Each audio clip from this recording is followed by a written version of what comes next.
In every part of the globe, we find people engaged in some form of worship. To adore something other than ourselves seems a part of our very nature.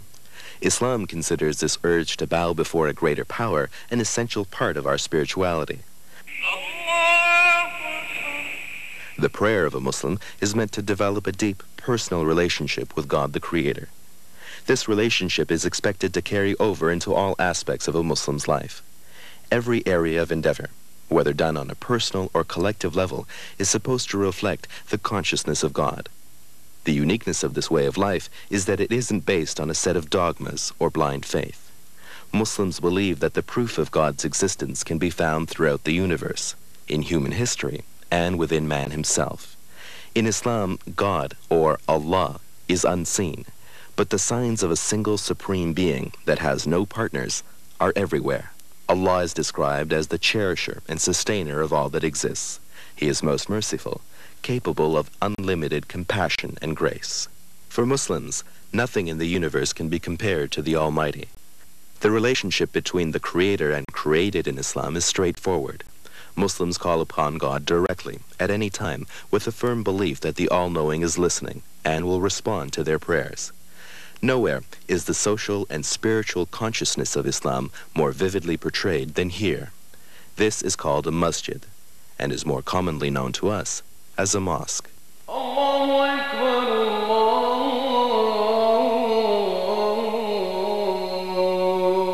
To our understanding, a mosque would be a combination church, school, town hall, and community center. In Islamic history, vast complexes housing universities, hospitals, and libraries were all linked together with the mosque at the center, a holistic approach to worldly and spiritual affairs. This approach is now being emulated in many mosques throughout North America. Over 1 billion people around the world are Muslims. Islam is at the center of a colossal spectrum of countries, cultures, arts, and languages. But the images most of us see about Islam rarely give us the opportunity to appreciate the many civilizations that fall within its domain. The word Islam has a number of meanings in Arabic: peace, purity, surrender, and obedience. Muslims describe Islam as accepting the supremacy of God's will above our own. A Muslim is anyone who freely makes this conscious commitment to God. Two facts about Islam affect us all. It's by far the world's fastest growing religion, and contributions of Muslims throughout history have had a profound impact on the way we live today. Dr. Abdullah Hakim is a respected scholar of Islam in Canada. People tend to think that most Muslims are Arabs, but actually the Arabs only make up 15% of the Muslim world. The largest Muslim country is Indonesia. And actually there are more Muslims in Indonesia than the entire Arab world. When basketball superstar Hakeem Olajuwon wanted to learn more about Islam, he looked past the stereotypes and studied its true teachings.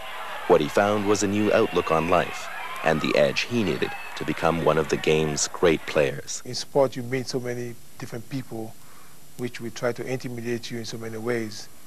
And I just like to play, and if you try to intimidate me in a way that is not the way the game should not be played, I like to enforce, or reestablish my position, so I have a very quick tempo. And that's the beautiful thing about Islam, that now you have, patience, you have better understanding, and you avoid things like that. So you play more freely, you enjoy the game more, and you put everything in perspective. At the heart of Islam is the Quran, which is regarded by Muslims as the last testament, God's final divine revelation to humankind. Every word of the Quran is believed to have been chosen by God and then revealed to the Prophet Muhammad over 1400 years ago. Muslims believe the Quran has remained in its original form, unchanged since the time of its revelation. The Quran regards reason and intelligence as important gifts of God and challenges human beings to use these gifts. Do they not contemplate on the Quran? If it had come from some other source than God, they would have found a great deal of contradiction in it. These are the first verses that were revealed of the Quran. Read, in the name of your Lord who created man from something which clings. Read, and your Lord is most gracious. It is he who taught by the pen, taught man that which he did not know. Well, this verse is a very significant one in that it actually goes into the depths of human life. It speaks about a fertilized egg, a zygote, which clings from the inside of the uterus. Now how, 1400 years ago, could a person have known about what goes on inside of the human body? But this is only one of the miracles that we find in the Quran. The whole natural world in the Quran is called a revelation. Literally, it's a revelation. So scientific pursuit is actually unveiling the meanings of a revelation from God to humankind. Hamza Yusuf is an American-born teacher and student of Islam. In the Islamic tradition, knowledge is the birthright of the human being. That every human being is endowed with not only the desire, but the right to seek knowledge. Pre-Islamically, women, of course, were considered to be subhuman, and not only in pagan pre-Islamic Arabia, but also in prior revelations, women were given a much lesser role than a man. But as we know, God has created man and woman equal. We are equal in the eyes of God in faith and knowledge, and that has been told to us in the Quran by Allah. Nancy Ali was once a Roman Catholic nun. After coming to Islam, she's played an active role in sharing its teachings with others. So women still have that freedom to go to the hilts with whatever she wants to pursue in the field of education, as long as it's, of course, a field with dignity, and share her knowledge with the rest of the world, just side by side with a Muslim male. What I do as trained teachers is have them rethink their whole notion of what European history is, and rethink their whole notion of what this European Renaissance was about. That rational thought, whatever the mind can think of intellectually, scientifically, was never seen to be the enemy of Islam. Audrey Shabazz is the executive director of AWARE, Arab World and Islamic Resources. We now are learning that Latin Christians in the rest of Europe also sent their sons. We don't have any evidence that they sent their daughters to great universities in Cordoba, knowing that the first thing that these youngsters would have to do would be to become fluent in Arabic, sort of to take the equivalent of ESL classes, so that then they could take the whole range of academic things that were offered to them in every field. And there were no universities in the rest of Europe at the time. The great contributions made in areas such as medicine, optics, science, algebra, geometry, there's so much of that, a good deal of which is still forgotten. And even when it's remembered, the tendency is to simply speak of it very briefly and very quickly. Dr. John Esposito is Professor of Religion and International Affairs at Georgetown University and the author of many books on Islam. He's also the director of the Center for Muslim-Christian Understanding. Islam's flourishing occurred during the Dark Ages, and then when, as it were, Western culture bounced back, it borrowed and reborrowed from the Muslim world. On the other hand, there's almost a need to forget about that. You know, one doesn't like to feel that one's culture is totally dependent upon the other. And then given the historical confrontations at different times between the Muslim world and the West, there is even less cause to want to see what one borrowed as opposed to seeing the otherness, you know, the tendency to almost want to demonize the other. Today, Muslims all over North America are building Islamic schools like this one inside a mosque near Toronto. Here, Islam is not presented as a faith, but as a way of life. Rubina Khwaja teaches a grade 1 and 2 class at this full-time Islamic school. Islam does not teach you to secularize the religion and anything else apart from religion. So they're taught, they're trained from the very young age over here to see Islam as something that is normal for them, something that will be normal when they grow up and have their careers or their jobs or mothers or fathers, whatever they'd be. And what we try to do is we try to establish a relationship of the Creator and everything that is created. So when the children learn about the trees and the leaves and the oceans and the ponds or the phases of the moon, whatever it may be, it's part of our curriculum, but we teach it first from the Quran. What does Allah teach us about that in the Quran? And then we learn from there. What we hope that would result from fostering the Islamic spirit and everything they learn is that they grow up to be confident individuals, individuals who can function in society as Muslims and to help the other people in the society. They can see where Islam fits in. Like, it's not something separate, but it's something that's very nice. It's something that's very normal. Among North America's 5 million plus Muslims are numerous doctors, engineers, scientists, teachers, and other professionals. Their contributions to our society have at times been as impressive as the Sears Tower in Chicago. As leading people in their fields, these Muslims are continuing Islam's civilizational legacy. The foundation of each mosque is the Muslim family. Thousands of families across the United States and Canada, from different nationalities and backgrounds, have come together to help establish their local mosques. It's not uncommon for these same families to assist mosques in other cities once their own is complete. In Islam, great care and attention is paid in keeping family bonds strong and secure. A basic test of Islamic character is how a Muslim treats his or her family members. Traditionally, the Muslim family has always been the heart of Islamic society. And this is why, for example, in Sharia, in Islamic law, family law is considered the heart of the Sharia. Prophet Muhammad, peace be upon him, advised all of his companions that when you're seeking a spouse, the first quality should be piety. You may look for wealth, you may look for beauty. It's not that you can't or you shouldn't, or that it's a natural thing, obviously, but that first quality should be piety. Piety is the foundation of the family. If piety is there, obviously that will you build everything on that. The word for human being in Arabic, the root meaning of it is the one that needs intimacy. That human beings by their nature are creatures of society. We are social creatures. The family is the root of human society in the sense that this is where we get our socialization. This is where we get our humanity. When the Quran speaks of the beginning of Adam and Eve, it gives us a picture of a man and a woman who both sinned and both asked for forgiveness, and Allah forgave them. It gives us the image of a complementary pair, not that one is supreme over the other or that there is a conflict going on between the genders. An enduring stereotype of Islam is its treatment of women. Most of us see Muslim women as victims of oppression. These images are often offensive to Muslims, who point to the sweeping rights given to women over 1,400 years ago during the Prophet Muhammad's time. Women were recognized as full persons under the law. A woman was entitled to the same reward or punishment from God as a man. Women were allowed to own their own property and operate their own businesses. They were given equal pay for doing the same work as a man. They were given the exclusive right to use their money as they pleased. They had the right to vote and keep their own name after marriage. They were given the right to initiate a divorce, and they were given rights of inheritance. Besa Krasnigi is from New Zealand.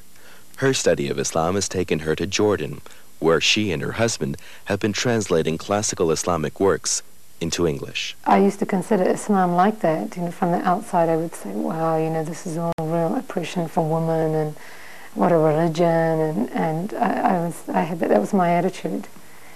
But being inside and knowing it from the inside is quite different than being on the outside. Women started realizing, hey, we're getting the short end of the stick here. What's going on? Why can't I own this? Why can't I do that? Why can't I work? Why can't I own a business? Why does he have everything?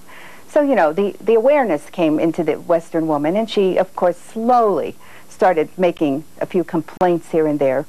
And then, of course, everything always does that. It just kind of comes to a boiling point. And then 30 years ago, you have this big outburst of women saying, hey, we're not taking this anymore. We want our rights. The whole idea was the woman had to go to war in this country against men to get what they wanted. Whereas in the Islamic world and with Muslim women, the rights were always there, so there was never a war.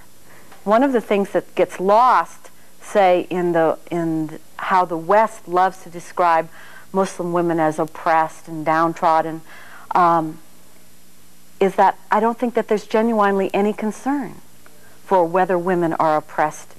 You have Islam, and then you have what some Muslims do.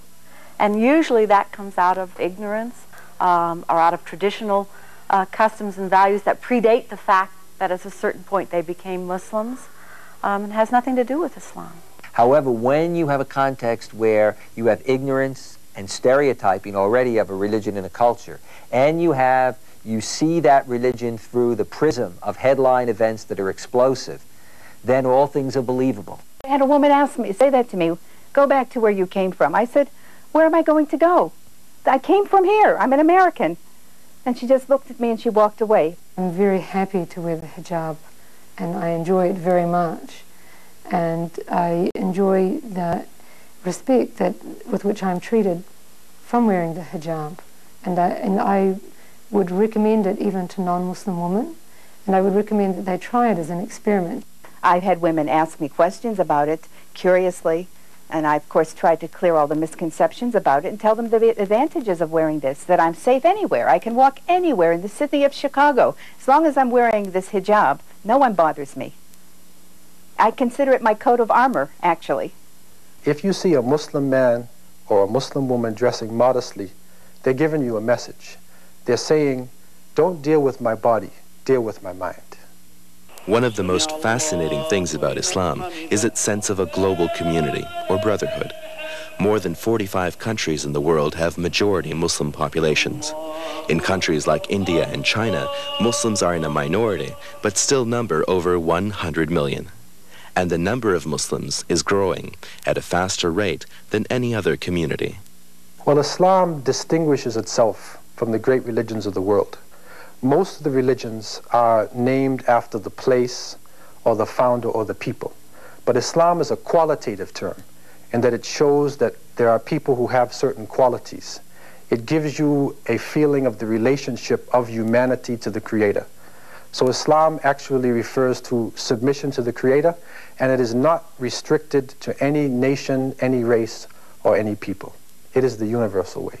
The Prophet Muhammad said, those of you who do not show mercy are not shown mercy. So the Islamic society is one that is expected as an essential element in its humanity to show mercy to others. He allowed people to literally, quite literally, be themselves, but again within guidelines and parameters. So he had this vast array of people around him. He had Arabs, he had non-Arabs, he had blacks, he had light-skinned people. He had blind men. The major duties of Islam, the belief in one God, the prayer, the fasting, the giving of charity, going to pilgrimage once in a lifetime, all have a similar stream that they are running along it. And that is that they build within people moral character, they unite us with the rest of humanity, and they give us a type of purity that can help us through the trials of life. Muslims pray in 5 different parts of the day. Each of the 5 daily prayers takes only a few minutes to perform. Praying in congregation is highly recommended and is a must on Friday, the Islamic day of congregation. Prayer is remembrance of Allah. At this particular time of prayer, you serve Allah. And it's a constant reminder of your duty to Allah. There will be people who understand how important and priority you emphasize on Islam and your prayer that comes first. After the recognition of the unity of God, prayer is the most essential pillar in the Islamic teaching. It is the pivotal center of the Muslim society. I consider it to be the magnetic force in the community, because you see, when Muslims are praying together, they're united. Plus, after the prayer, they're apt to speak to one another. They become aware of each other's needs after the prayer. If someone's having a problem, they'll discuss that problem. They'll strive to help each other. So it's always been a pulling force. The next most important duty in Islam is called zakat, or the poor due. Muslims donate 2.5% of their excess wealth each year to the needy and less fortunate. The mosque has traditionally been the hub of this charitable activity. The purpose behind zakat is to purify one's wealth, which Muslims believe comes from God. It provides Muslims with a rationale for social concern, not only a rationale for social concern, but a rationale for why this isn't just something that is sort of voluntary charitable, but rather that it is expected.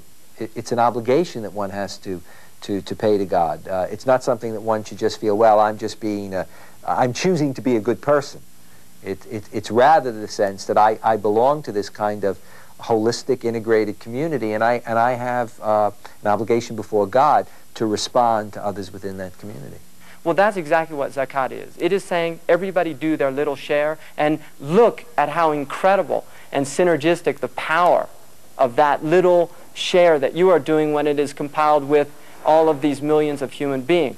The World Bank states if 2.5% of the world's grain was put in a repository and then redistributed amongst the poor, there would be no starving people in the world. The Islamic tax of grain is 5%, and 10% if you didn't use irrigation but rain. Just the tax of grain, if that was implemented, we would not have conditions like Somalia, we would not have conditions like Ethiopia, we would not have a situation where 40,000 people die every day of hunger. The third most important duty for a Muslim is to fast from dawn to dusk during the month of Ramadan, the 9th month of the Islamic calendar. Again, what they do is reinforce the sense of community, the sense of community experience, because the fast of Ramadan takes place at the same time for all Muslims. And therefore, it's something that worldwide Muslims do. There are many benefits from fasting. The most obvious benefit is that one literally learns to restrain his passions. Hunger is a source of human passion. If we learn to discipline ourselves in those things, we can discipline ourselves in big things. The idea of as a unifying factor, one, it unifies us with poor people. You can pity a poor person, but you don't empathize with them until you have experienced what they've experienced. So the fasting unifies you with people that are less well off than you are. And that encourages you to want to help those people. And people that look at fasting from the outside often think of it as, why would you want to give up food for that period of time? Fasting is a time in the Muslim world that everybody hates when it ends. So a lot of people don't like it when it begins, but then after a few days, they don't want it to end, because it's such an extraordinary experience, and people can only enjoy that if they've experienced it. The most awe-inspiring of a Muslim's duties is the Hajj, or pilgrimage to Mecca. Each year, over 2 million Muslims from around the world gather to worship God as a single soul. Here, even arguing in a loud voice is forbidden. It's been called the largest gathering for peace under the sun. Just seeing people from all over the world, from Africa, Asia, America, England, from all over the world coming together for one purpose. This is to repent and to glorify Allah. And just to see millions of people going towards the same direction. If you're rich, your money cannot really help you. You know, you have to humble yourself. And also it teaches you patience. You see people that sleep very little. They pray almost all night.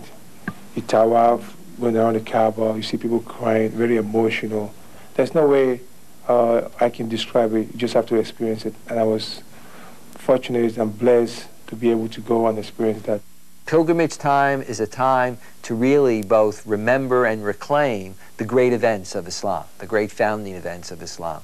And the simple fact of it is that the act of pilgrimage, when you have some 2 million people engaging, and it certainly reinforces this sense of people of different color, coming from all kinds of backgrounds, different social classes, and here that underlying unity, let alone the fact that Muslims worldwide are conscious of the pilgrimage at that time and reflect and, as it were, plug into that experience.